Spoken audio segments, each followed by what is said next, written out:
No, this is actually one of the toughest questions that we ever ask one another.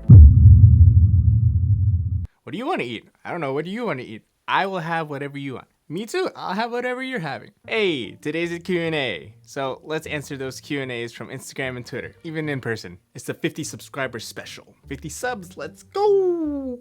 Alright, Jill asks, how long have you been making videos? I started making videos, specifically skateboard videos, probably when I was like 10 to 12 years old. I picked up my dad's Sony camera, and it was a handy cam, and we were just taking videos of ourselves skateboarding. We didn't know how to get that to the internet and everything in between, but we filmed anyway. And I'm 27. Woo! So that's where it began. And then eventually when technology started getting better and it was easier to upload to YouTube, my friends and I would make skits, just like ridiculousness. But yeah, that was fun. So about 17 years in the making. Now everybody could just pick up their iPhone and they don't even need a video camera, like a dedicated video camera. Michael Odin Daal. Okay, I'm sorry. Now I see the struggle with how people pronounce names. I'm sorry. Michael asks, what or who inspired you to start a YouTube channel? Also, favorite YouTubers? Okay, so who inspired me to start a YouTube channel? So I made videos before, but to actually put it out on the internet, I guess it was Casey Neistat. Although I had no idea of where I wanted to make my content around, or I didn't know what it would be about, I just decided, let's just make a YouTube channel. So some of my favorite YouTubers. Matt Diavella. I like his minimalism and just his filmmaking style. So clean. Goals, man. Just goals. Swoozy, the Trinidadian American, down-to-earth guy who just gets into crazy situations. But the way he tells them is just so entertaining and it's so funny. I always come back to him. He's got an interesting style of how to tell his personal stories. Bella and Lucas.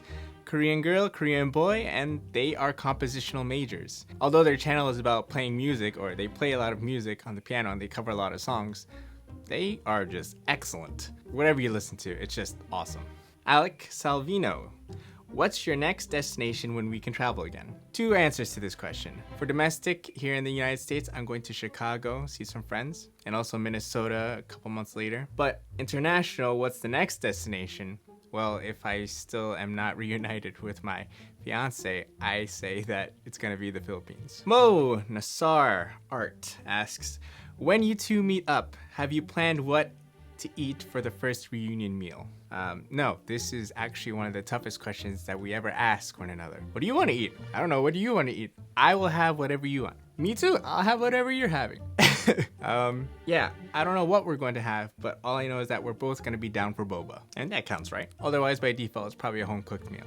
Starvin Arvin John asks, favorite food places with your fiance? You don't have a specific place. But again, with the whole dilemma of, where do you want to eat? I don't know where you want to eat. It winds up being the restaurants that I like to go to, which is not fair, I agree. It's not cool. In the Philippines, they have a place called Pepper Lunch. Sizzling beef style, served up to you. Can we go back to the boba thing? Because right now, it's really more about the boba. Anyway, favorite places. She likes sinigang, so anywhere that has sinigang. Me, I like sweets. So really, restaurants and fine dining isn't really what I'm into. Yeah. Valentina Brega asks, why did you start YouTube? How long have you been in a long-distance relationship? Let's answer the latter first. I've been in a long-distance relationship for 5 years. Since 2016, yeah, about 5 years. But actually, all my relationships have gone long distance. So I'm thankful for that experience to help towards this one. And why did I start YouTube?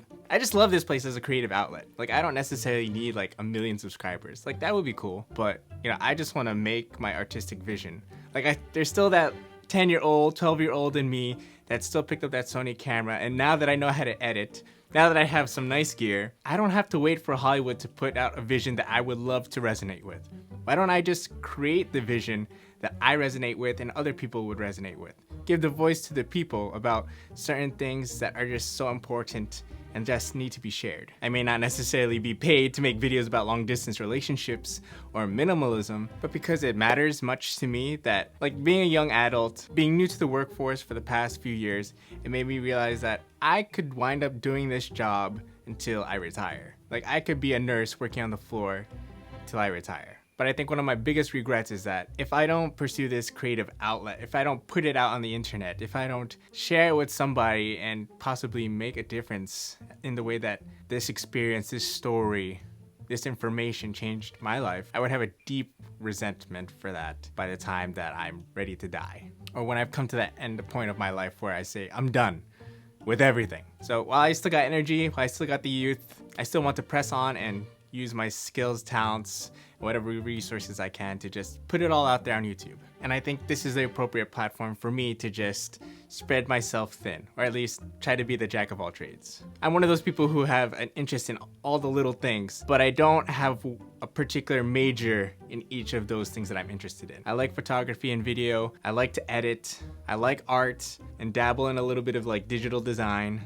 I like singing, but I'm not a great singer. I like storytelling, that's something I still need to improve on. And I want to share some fun and some humor into the world. So like, where's the place that you can share all of that on the internet? Or at least anywhere. So for me, YouTube would be that creative outlet, whether paid or not. Last question. Confucius Me by Becky. She asks, if you could live anywhere in the world, where would you live and why? What? If I could live anywhere in the world. Actually, that's something that Lay and I were talking about. But then really the true question is, where are we gonna eat? And where we're gonna eat is gonna decide where we're gonna live. So Becky, it's actually a more philosophical question than you actually think. Too many open-ended questions. That was like one of my favorite parts of nursing school. No long essays. If I could live anywhere in the world. And we got to see more of the world, and then we'll come back to this question. But of course, if I could live anywhere in the world, it would just be where Leanne is. Long distance relationships, not the funnest, but if we could live anywhere, right now the answer to this question is just anywhere where we could be together. So if it's here in New Jersey, that'd be great. If there was a means for me to do YouTube full time and be able to travel to the Philippines and still do what I do here, that would be cool too. But yeah, I would love to answer this question with Leanne next time around. Thank you very much everybody for the questions. Thank you very much for your input, very much appreciated. If you have any video ideas as well that I could do, that would be a bonus. Shout out to the PTYA family. I'm a better YouTuber because of you guys. And yes, I would not be able to do it without you guys. And let's all do this again sometime. Mike out.